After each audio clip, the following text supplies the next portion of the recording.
एहसास के साथ किया जाए कि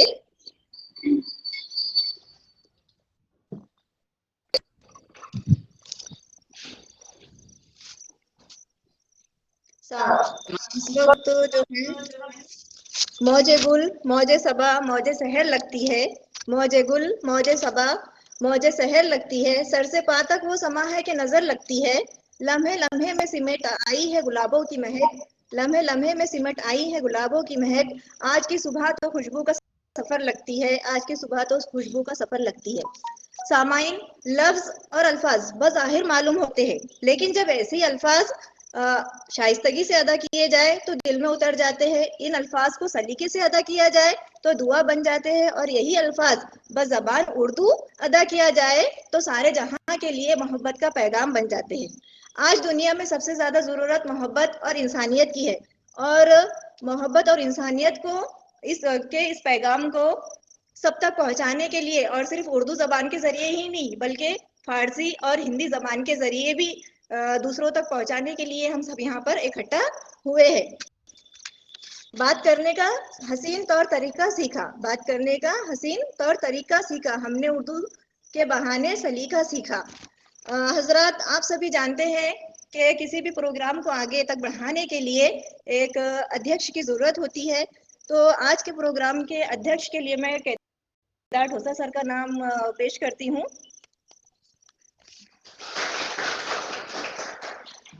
सामाइन, आज के जो हमारे प्रमुख अतिथि, मेहमान खास और प्रमुख व्याख्याता है, वो उनका नाम है डॉक्टर गजानन वानखेड़े सर। उनको मैं गुजारिश करती हूँ कि वो अपना स्थान ग्रहण करें, और सोनोने सर से भी गुजारिश है कि वो अपना स्थान ग्रहण करें। और आज के हमारे कॉलेज के जो एचओडी है, जिनका तारुफ सभी लोग बखूबी जानते हैं और वाकिफ भी है, चंद्रशेखर प्राध्यापक चंद्रशेखर भादतकर सर, उनसे भी मैं दरख्वास्त करती हूँ कि वो अपना स्थान ग्रहण करें। सामाइन, आज के प्रोग्राम के जो अध्यक्ष है, मेहमान खास है, उनका सबका इंतखाब हो चुका है। मैं इन सबसे गुजारिश करती हूँ कि वो जो है ने डॉक्टर संत गाड़गे बाबा की प्रतिमा का पूजन करें।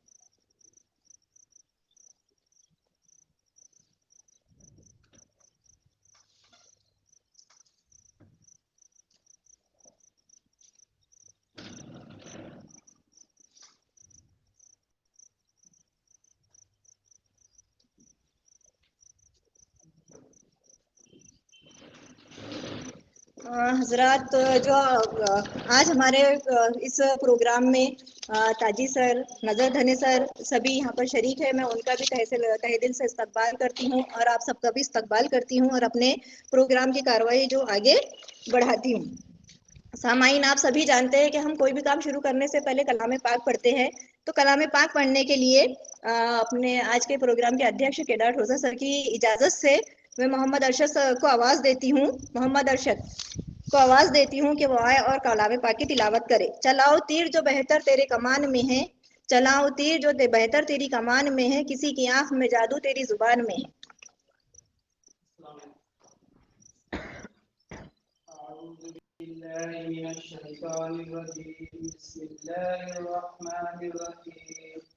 अल्हम्दुलिल्लाहि रब्बिल आलमीन अर्रहमानिर रहीम मालिकि यौमिद्दीन इय्याका नअबुदु व इय्याका नस्तईन इहदिनस सिरातल मुस्तकीम सिरातल लज़ीना अनअमता अलैहिम गैरिल मग़दूबि अलैहिम वलद्दाल्लीन।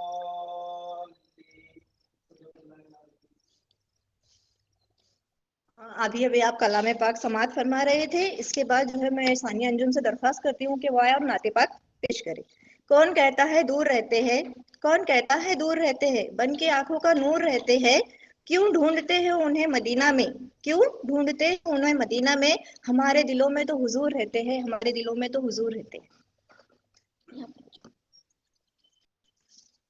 अस्सलाम वालेकुम।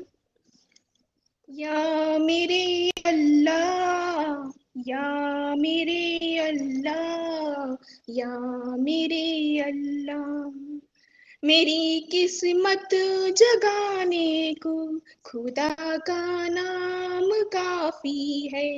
मेरी किस्मत जगाने को खुदा का नाम काफी है। हजारों गम मिटाने को खुदा का नाम काफी है। या मेरे अल्लाह, या मेरे अल्लाह, या मेरे अल्लाह, या मेरे अल्लाह। जो पूछा कमली वाले ने, कहाँ सिद्दीक अकबर ने, जो पूछा कमली वाले ने, कहाँ सिद्दीक अकबर ने, मेरे सारे घराने को खुदा का नाम काफी है। या मेरे अल्लाह, या मेरे अल्लाह, या मेरे अल्लाह। सुलगती आग पर हबशी के होठों से सदाई, सुलगती आग पर हबशी के होठों से सदाई, मेरी बिगड़ी बनाने को खुदा का नाम काफी है। या मेरे अल्लाह, या मेरे अल्लाह, या मेरे अल्लाह। खुदा का जिक्र करती हूँ सुकूने कल्ब मिलता है।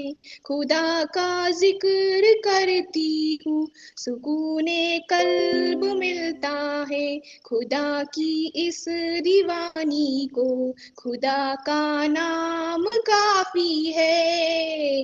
या मेरे अल्लाह, या मेरे अल्लाह, या मेरे अल्लाह, या मेरे अल्लाह। खुदा के दर पे आ जाओ अगर मकसूद पाना है। खुदा के दर पे आ जाओ अगर मकसूद पाना है, कि हर मकसद के पाने को खुदा का नाम काफी है। या मेरे अल्लाह, या मेरे अल्लाह, या मेरे अल्लाह, या मेरे अल्लाह। तिलावत से इबादत से रियाजत खूब मिलती है। तिलावत से इबादत से रियाजत खूब मिलती है, कि दिल से जंग हटाने को खुदा का नाम काफी है। या मेरे अल्लाह, या मेरे अल्लाह।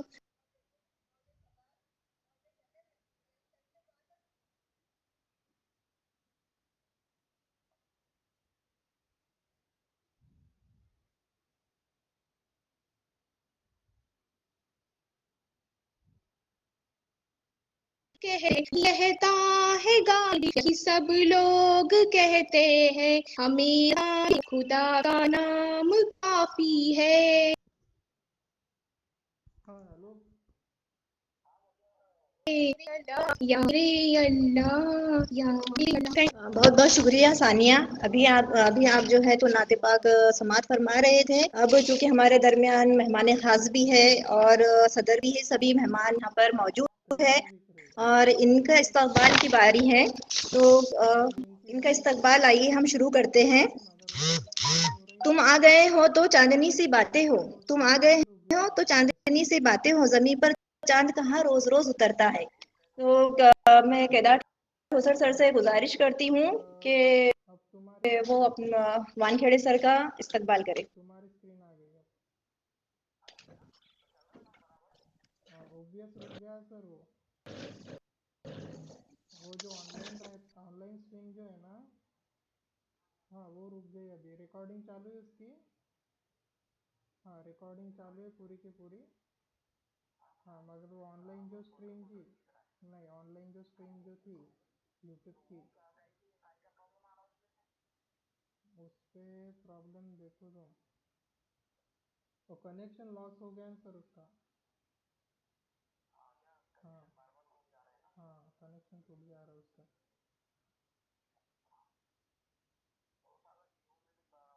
नहीं नहीं जियो मीट नहीं सर बराबर।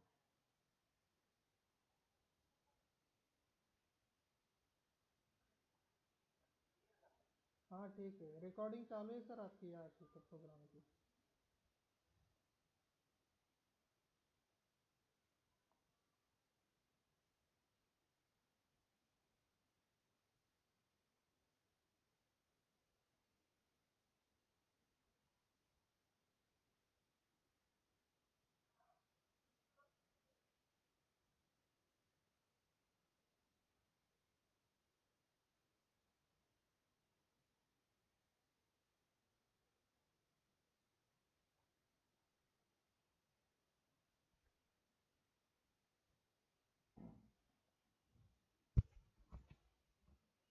चल मनाची मोबाईल उभा पकड मनाचा व्हिडिओ रेकॉर्डर वाला काही जाऊ दे.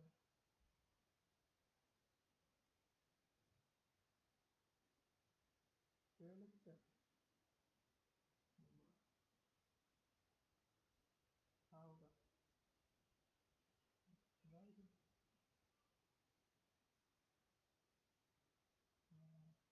काय करणार आहे वो सगळं लाईव्ह राहिलं इथं. काहीच करायचं नाहीच मला म्हणाल. नाही का त्यांनी बोलवलं होतं मला 11 वाजता यायचं कॉलेजला. नाही नाही मला बोलवलं होतं त्यांना 11 वाजता कॉलेजला उद्या म्हणून ते व्हिडिओ काढायला.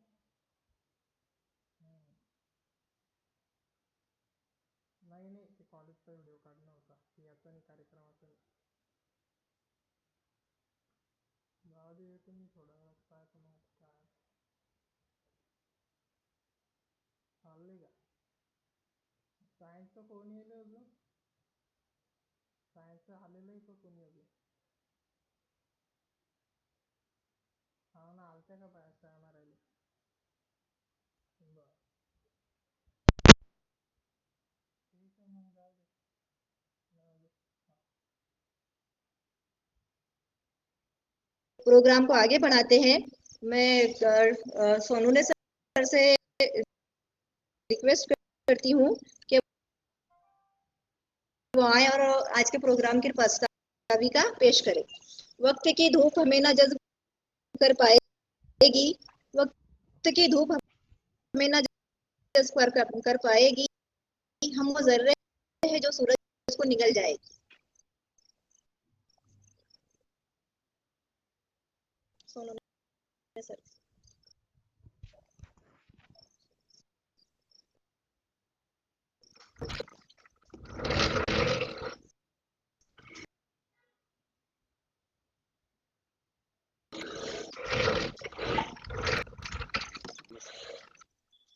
सबसे पहले माँ सरस्वती को प्रणाम करता हूँ। और आज का ये जो कार्यक्रम है इसके अंतर्गत हम माँ सरस्वती का पूजन होने के बाद संत गाडगे बाबा का हमने पूजन किया।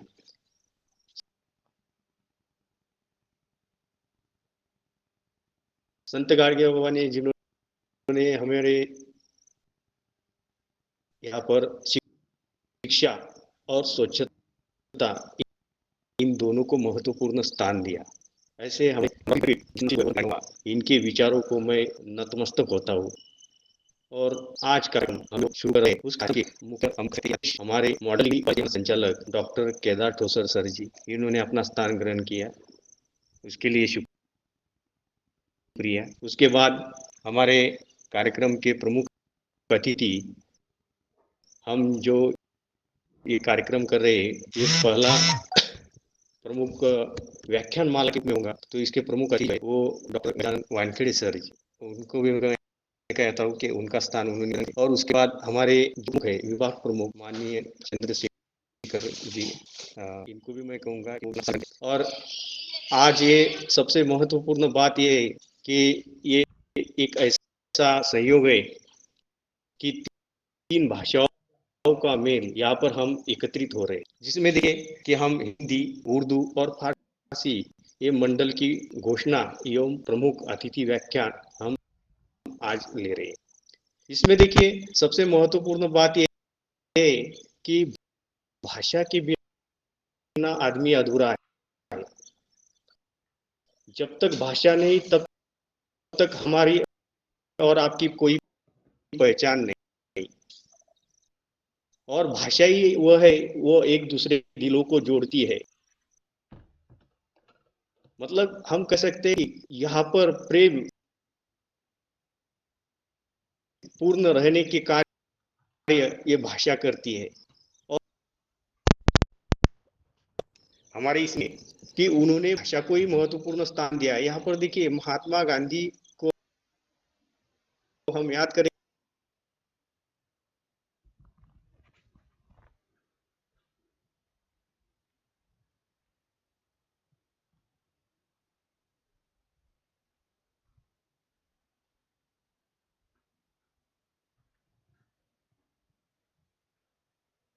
कि महात्मा गांधी जी जैसे और व्यक्ति जिन्होंने पूरे भारत या विश्व उन्होंने देखा, उसके बाद भारत में भी भ्रमण किया। अगर एक संघ बनना है तो हिंदी के अलावा कोई सी भी दूसरी भाषा नहीं है, क्योंकि अलग भाषा हर इसके स्थिति जो है वो अलग अलग होने मानने का कार्य भाषा ने किया है। और इसीलिए महात्मा गांधी जी ने पहले ही बताया था कि राष्ट्रभाषा के तौर पर, लेकिन भाषा को भी भारत में प्राथमिकता दी जानी चाहिए, ये भी बात उन्होंने वहां पर कही। लेकिन सबसे महत्वपूर्ण बात यह है कि ये सभी को, क्योंकि ये ज्यादातर राज्यों की मातृभाषा हिंदी है, और उसके साथ साथ जब और भाषा महत्वपूर्ण रहेंगी। और इसके लिए इन्होंने जो योगदान दिया, जैसे महात्मा गांधी जी ने वर्धा में हिंदी देने के लिए बहुत अच्छा कार्य किया, और हिंदी बढ़े इसलिए हर क्षेत्र में वो हिंदी की एक महत्वपूर्ण नियोजन या फिर सम्मेलन आयोजित किए गए, और वो यहाँ पर शुरू है। और उसके साथ साथ यही हिंदी भाषा, फारसी, उर्दू, इन तीनों भाषाओं का एक मेल हमने यहाँ पर किया है। और ये उद्घाटन के तौर पर जैसे कि हमारे भाषा मंडल का कार्यक्रम आज हम ले रहे हैं, तो इसका एकमात्र उद्देश्य है कि भाषा ये व्यक्ति के जीवन में सबसे महत्वपूर्ण है, और भाषा से ही अपने संबंध जो है वो एक दूसरे से करीब आते हैं, और भाषा ही दूरी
संत गाडगे बाबा अमरावती विद्यापीठ, राष्ट्रसंत तुकडोजी महाराज, राष्ट्रसंत गाडगे बाबा, इनके प्रतिमा को मैं सबसे पहले नमन करता हूँ। मंच पर उपस्थित आदरणीय मान्यवर, कार्यक्रम के अध्यक्ष और मॉडल डिग्री कॉलेज के संचालक आदरणीय श्री केदारजी प्रोफेसर सर, कार्यक्रम के मुख्य अतिथि आदरणीय डॉक्टर गजानन जी, मेरे बहुत ही अच्छे मित्र, और बहुत खास करके उनको मित्र कहने से अच्छा होगा कि वो मेरे एक मार्गदर्शक भी है, क्योंकि उनकी कॉलेज पे जब मैं ऑफिसर के तौर पे गया था तो सर ने मुझे बहुत ज़्यादा वहाँ पर हेल्प की थी। इसके साथ में हमारे कॉलेज के जो एचओडी है, विभाग प्रमुख आर्ट्स के आदरणीय श्री भंडकर सर, और हिंदी के अधिव्याख्याता आदरणीय श्री गुलाबराव जी सोनानी सर। आज मैं यहाँ पर इस मंच पे इसलिए खड़ा हूँ, थोड़ी सी 2-4 बातें भी मैं आपसे इस माध्यम से कहना चाहूंगा। सर का तो परिचय बहुत बड़ा है, वो तो मैं जरूर दूंगा, इसके बारे में कोई संदेह नहीं है, लेकिन आज का जो दिन है वो बहुत ही खूबसूरत दिन है, ऐसा मैं मानता हूँ, क्योंकि यहाँ पर 3 भाषाओं का संगम और उसकी स्थापना का आज का ये दिन है। मैं ये मानता हूँ कि भाषा जो है वो इंसान की जिंदगी का सबसे पहला इन्वेंशन हम इसको कह सकते हैं, क्योंकि जब इंसान ने इस धरती पे जन्म लिया था 2 लाख साल पहले, तो सबसे पहले उसका इन्वेंशन अगर कोई होगा तो वो लैंग्वेज है, भाषा है। और भाषा की डेफिनेशन को अगर हम देखेंगे तो वो ये होता है कि to transmit the message from one place to another place, और from one person to another person. मित्रों, जब मैं पुणे में एमबीए कर रहा था तो मुझे अभी भी याद है कि फर्स्ट सेमेस्टर में हमारे डायरेक्टर साहब ने हमें ये कहा था कि language is very very important from the view point of your personality, and language is to express something and not to impress somebody. भाषा का जो मूल तत्व है, उसका जो बेस होता है, वो that is to express something. हमें कुछ एक्सप्रेस करना है, हमें कुछ मैसेज सामने वाले को देना है, वो उसका मेन उद्देश्य होता है, ना कि भाषा से हमें सामने वाले को इम्प्रेस करना है। So language is to express something and not to impress somebody.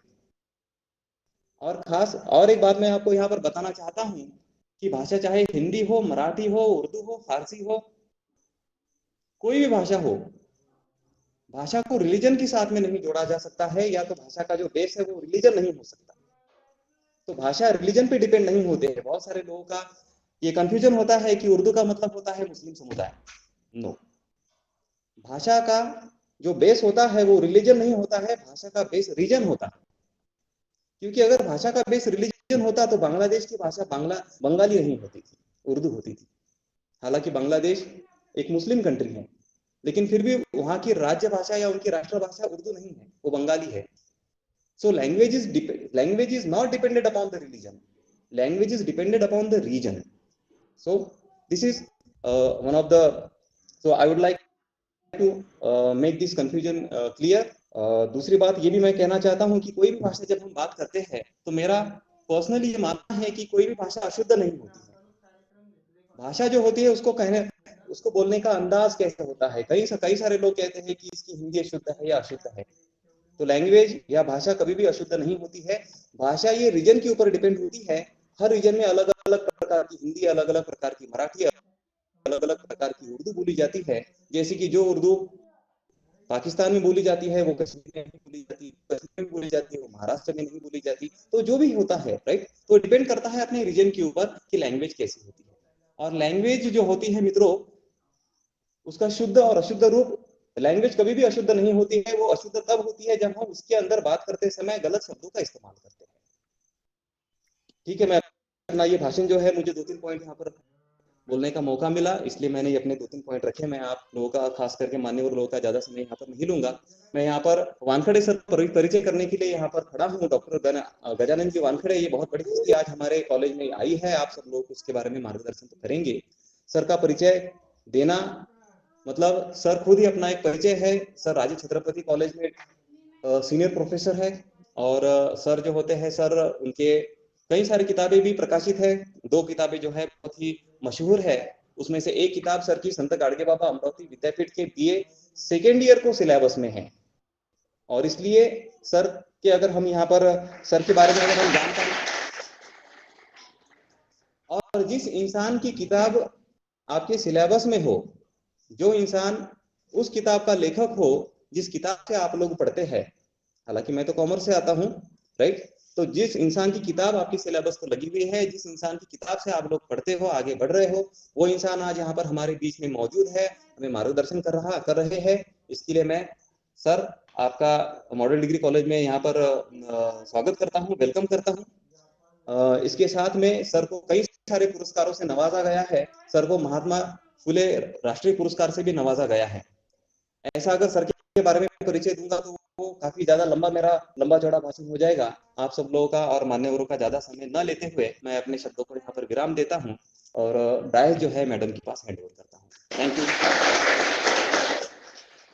बहुत बहुत शुक्रिया नजरत हुंडे सर, आपने अपने अनमोल विचारों से जो है हमारे हमको भी वो बताया कि आपके विचार उर्दू भाषा के लिए ही नहीं बाकी सभी भाषाओं के लिए कितने अच्छे हैं, और हमारे बच्चे भी इंशाल्लाह इससे बहुत कुछ सीखेंगे।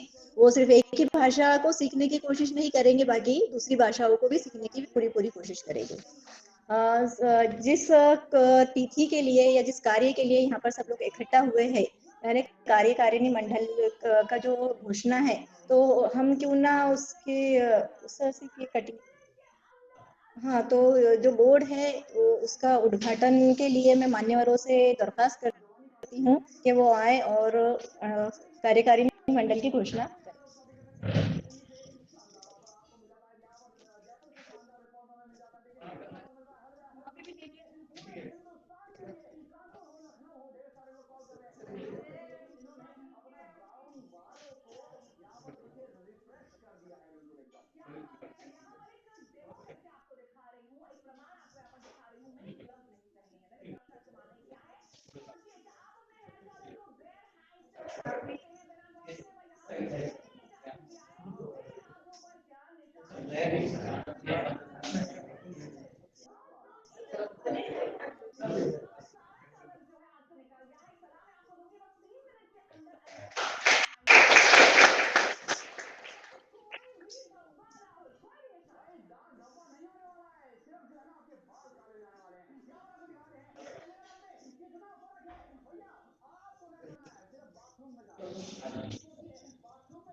मान्यवरों का बहुत बहुत शुक्रिया कि आज के भाषा मंडल का उद्घाटन हो गया, हम ऐसा अब कह सकते हैं। इसके बाद जो है तो मैं केदार ठोसर सर से दरखास्त करती हूँ कि वो आए और अपने अच्छे ख्यालात से हमें रोशनास करें। सुना है वो बोले तो होठों से फूल झड़ते हैं, सुना है वो बोले तो होठों से फूल झड़ते। चलो ये बात है तो बात करते ही देखते हैं।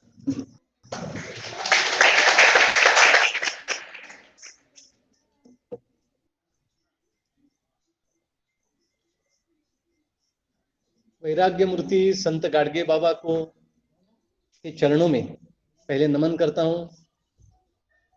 इस हिंदी, उर्दू और पर्शियन फारसी इन तीनों भाषाओं के अभ्यास मंडल का यहाँ पर जो उद्घाटन, कार्यकारिणी की घोषणा और प्रथम अतिथि व्याख्यान के प्रमुख अतिथि और वक्ता आदरणीय वानखेड़े सर, सभी अध्यापक वृंद और सभी जो प्रिय छात्र मित्र हैं, दोस्त हैं, आप सब लोग यहाँ पर उपस्थित हैं। लेकिन सर मैं ये कहना चाहूंगा कि आज सभी छात्रों को यहाँ पर नहीं बुलाया है। जो कुल परिस्थितियां हैं उनको देखते हुए कुछ चुनिंदा छात्रों को, जिनके ज्यादातर कहेंगे जिनके नाम यहाँ पर है, जो कार्यकारिणी मंडल में है, और कुछ अन्य छात्रों को यहाँ पर बुलाया है और ऑनलाइन और ऑफलाइन ऐसे दोनों माध्यमों के द्वारा आज सभी छात्रों तक पहुंचने का प्रयास हम यहाँ पर कर रहे हैं। हम सभी बहुत खुश नसीब है कि आज वानखेड़े सर जैसा व्यक्ति यहाँ पर उपस्थित है, जो आपको इस भाषा साहित्य मंडल के पहले पुष्प के रूप में यहाँ पर आपको मार्गदर्शन करेंगे। वैसे सर यहाँ पर हमारे यहाँ जैसे 3 भाषाओं का संगम कहा है, लेकिन यहाँ पर मराठी साहित्य, इंग्लिश लिटरेचर, ये और 2 भाषा से संबंधित विषय भी उपलब्ध है और उसका अध्ययन छात्र करते हैं। इसलिए कुल मिलाकर 5 भाषा अपने मॉडल डिग्री कॉलेज में यहाँ पर पढ़ाई जाती है, पढ़ी जाती है। उसमें से मैं भी एक भाषा पढ़ाता हूँ। जैसे ही साहित्य हम कहते हैं, भाषा से अब साहित्य की ओर जाता हूँ, क्योंकि भाषा तो हम पढ़ रहे हैं, लेकिन जब हम मंडल कर रहे हैं, उसका उद्घाटन किया है हमने, तो उसका उद्देश्य है कि हम साहित्य की ओर जाएं। और साहित्य की जो परिभाषा की है, what is literature? Literature is the mirror of life. तो साहित्य जीवन का आईना है, लेकिन वो एक अलग आईना है। उसके कई तरह के रंग इसमें हमें दिखाई देते हैं।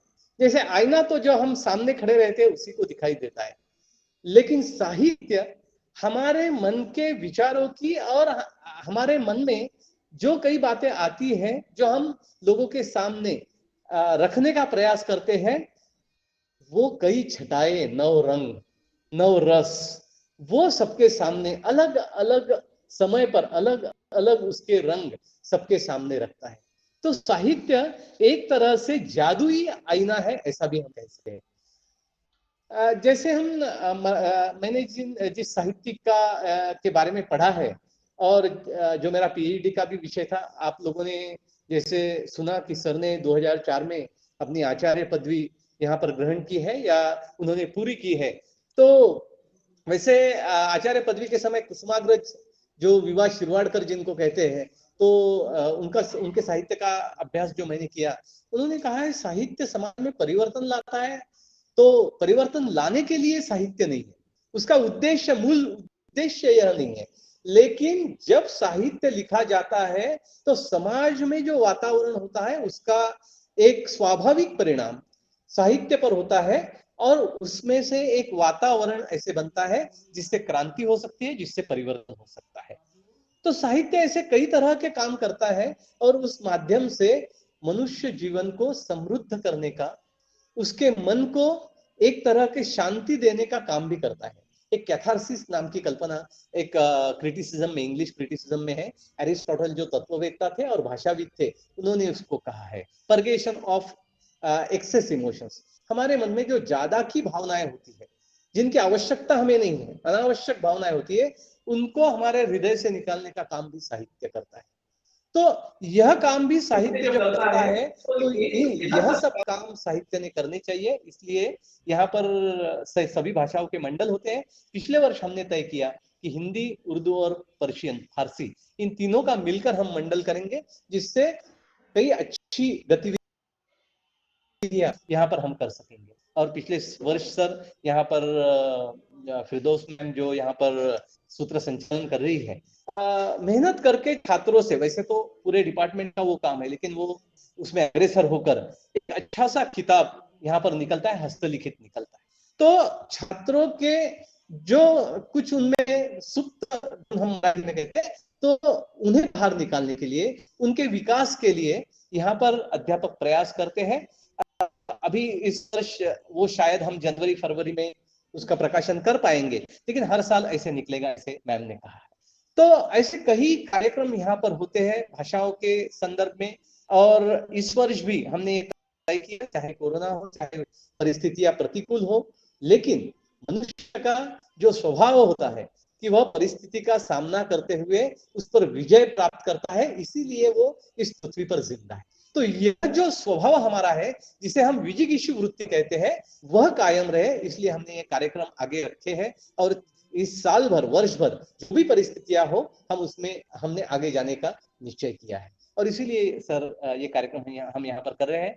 मुझे बताने में हर्ष है कि नवंबर महीने में मोहम्मद इकबाल जी की जयंती के अवसर पर हो सके तो विश्वविद्यालय पर कोई कार्यक्रम करने का सोच रहे हैं।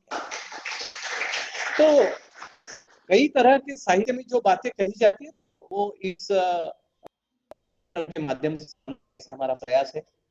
वैसे तो हिंदी साहित्य, हिंदी, उर्दू या पर्शियन साहित्य पर बोलने का मैं अधिकारी नहीं हूँ, लेकिन इसीलिए साहित्य एक जिसे हम कहते हैं व्यापक रूप में साहित्य की परिभाषा के बारे में मैंने कुछ बात की है।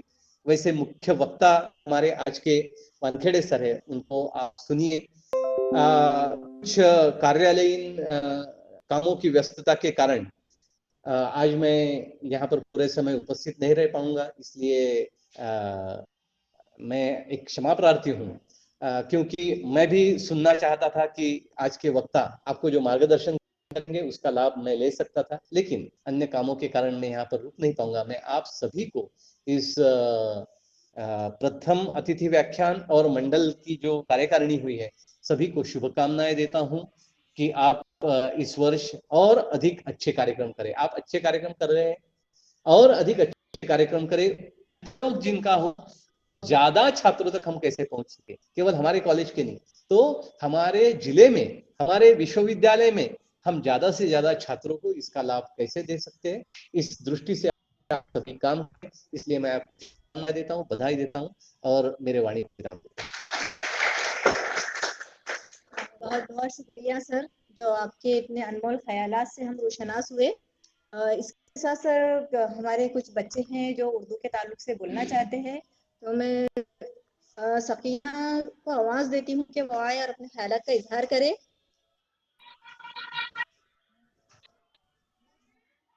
बुलंदियों पर पहुंचना कोई कमाल नहीं, बुलंदियों पर पहुंचना कोई कमाल नहीं, बुलंदियों पर ठहरना कमाल होता है।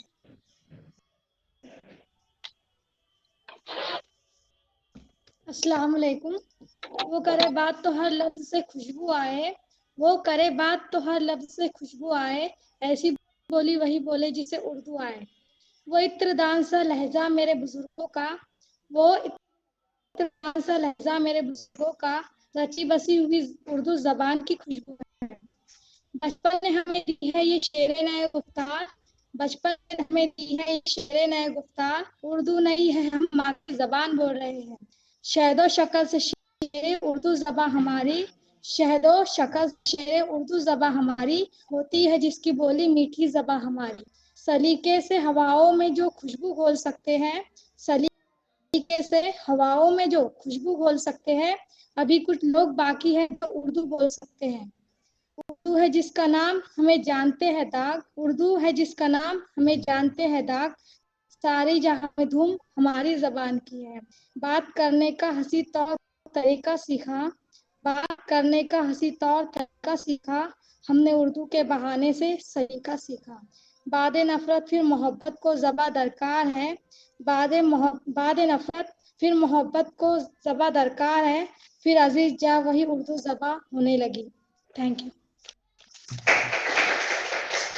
बहुत बहुत शुक्रिया। इसके बाद में उमर फैज बुल्ढानवी, जो कि खुद ब खुद अपने अल्फाजों में जो है तो शायर है और अपनी गजलें खुद उन्होंने बहुत सारी लिखी भी है, तो उनको दावत देती हूँ कि वो आए और अपना कलाम पेश करें। उदास जागी आंखों का ख्वाब लाया हूँ, उदास जागी आंखों का ख्वाब लाया हूँ, मैं अपने लहू से लिखी किताब लाया हूँ। वो एक सवाल जो तुमने कभी नहीं पूछा, वो एक सवाल जो तुमने कभी नहीं पूछा, पलकों पे सजा के जिसका जवाब लाया हूँ।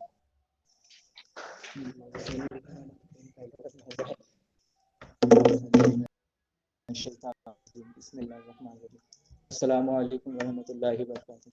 आज हमारे कार्यक्रम के अध्यक्ष सर जो किसी काम के कारण यहाँ नहीं ठहर सके, और हमारे मेहमान खुसूसी जनाब गजानन वानखेड़े सर और दीगर आप सभी का मैं और सर वानखेड़े सर का बिल्कुल मीडियम की तरफ से इस्तकबाल करता हूँ। Most welcome sir. काफ़ी अच्छा प्रोग्राम चल रहा है। नजर धनी सर ने भी उर्दू के बारे में और हमारी बहन ने भी काफ़ी अच्छे अशारात पेश किए।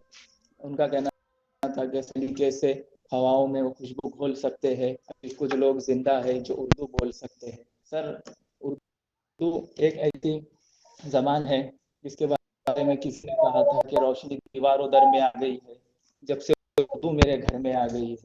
मैं खला के आने भर रहा हूँ, इतनी ताकत बालों पर में आ गई। और किसी ने यूं भी कहा था कि वो खुद ही जान जाएंगे किसे तहजीब कहते हैं, वो खुद ही जान जाएंगे किसे तहजीब कहते हैं, तुम अपने अपने बच्चों को फकत उर्दू सिखा दें। सर उर्दू के मामले में हर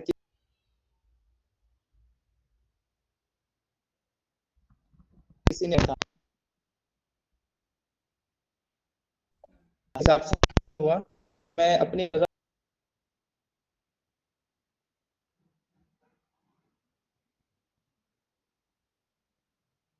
और एक अदालत लेते हुए एक मुख्तसर से मुखालिफ आप सबकी दुआ से अल्हम्दुलिल्लाह बिहार के बादशाह है वहाँ पे गया था और पूरे एड्रेस के साथ बाकायदा शाही किया था। इलाके में